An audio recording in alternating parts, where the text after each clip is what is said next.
Hi, my name is Hartley Press. I'm the graduate fellow here in the Career Center, and I'm very excited to be interviewing Professor Elaine today. Yeah, thank you for being here, and I look forward to interviewing you. Thank you for having me.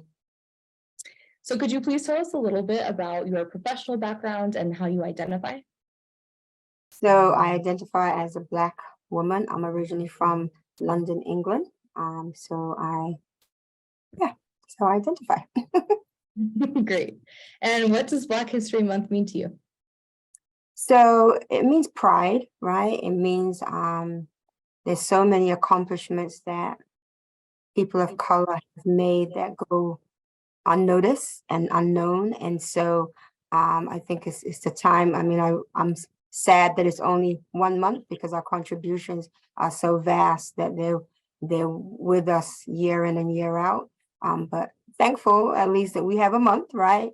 And so I just think it's a way to celebrate all of those whose shoulders we stand on, who have paved the way and sacrificed for us to be where we are today. There's still a lot of work to do, obviously, but I'm just thankful that we're starting to get some recognition and that there's more people around the table who look like us. And so even though that is the case, there's still a lot of seats that are not occupied yet, right? And so I'm encouraged that that will happen as they notice our excellence that we have. Absolutely. Thank you for sharing that. So there's no denying identity's impact on people's professional lives. So how have aspects of your identity impacted your career?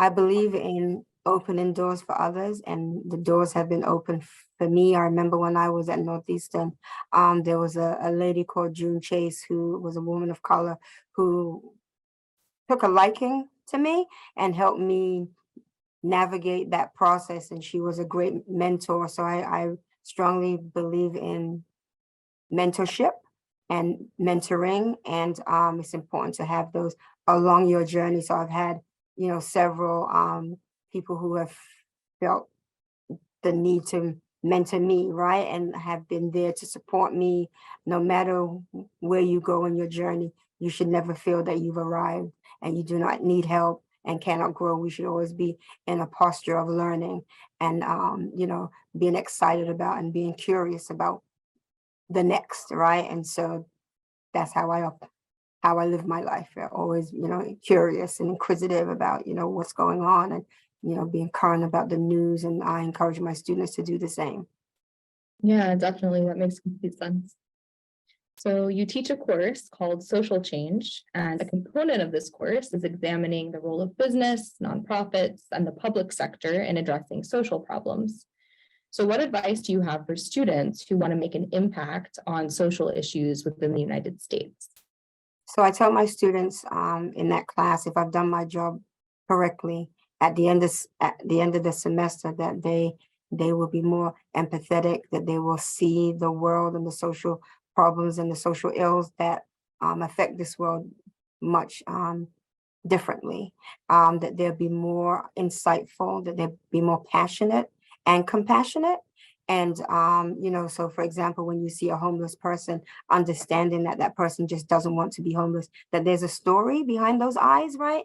And so being curious, sometimes, you can go up to someone and start a conversation and they're so appreciative because they're now visible instead of being invisible. And for the most part, we see people every day, especially where our campus is located, and they're invisible to us, right? And so having my students think about them, thinking about veterans, thinking about those who have been incarcerated, but understanding that they all have stories, right? And so how can they, as our leaders, future leaders, make a difference, right? And so I'm just trying to plant seeds in them, and so that when they arrive at that job after the graduation, that they'll see their responsibility in a much larger way, as opposed to just obtaining a paycheck at the end of the week, that they see that there's more responsibility in what they're doing and how it impacts others when they leave their presence. Yeah, it's really nice. If you could give your younger self one piece of advice, what would it be? So my younger self, I was in London, and so I would say change, yes, at initially is difficult, but sometimes change is also purposeful, right? And has a purpose. And so I realized that if I was in London, I wouldn't be doing the things I'm doing now, right? And so also at the time when my mother said we were moving to the United States, I was devastated. But now I look back on that, and so she probably, was a visionary, right? And she saw that I could have more opportunity here. And so I think that being open, even though it doesn't seem like a good thing at the time. Yeah, Yeah, makes sense. Sometimes it's good to be a little uncomfortable, I think. right. Absolutely. Yeah. Is there anything else that you'd like to share with students or faculty, anybody who's watching? I would just say that when students come to Suffolk University or any university, but I think we have a responsibility too as professors and administration, that our students are coming to us where they may not have seen anyone who is of a diverse background.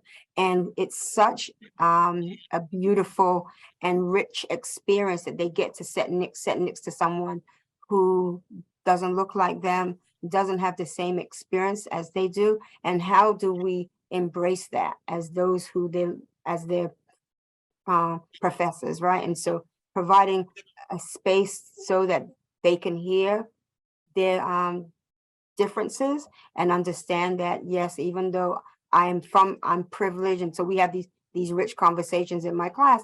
And so I tell my students, never apologize for being raised in, in a privileged home, because that's the aspiration of every parent, right? That they want to give their children the best, but it's what you do with your privilege to help someone or not help someone, right?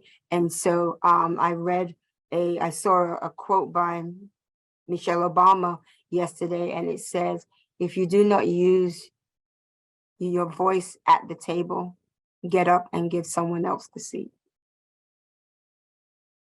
Thank you for sharing that. Thank you so much for being here and for interviewing with us. It was great to chat with you, and Thank yeah, we're you. really appreciative. Thank you so much. Yeah.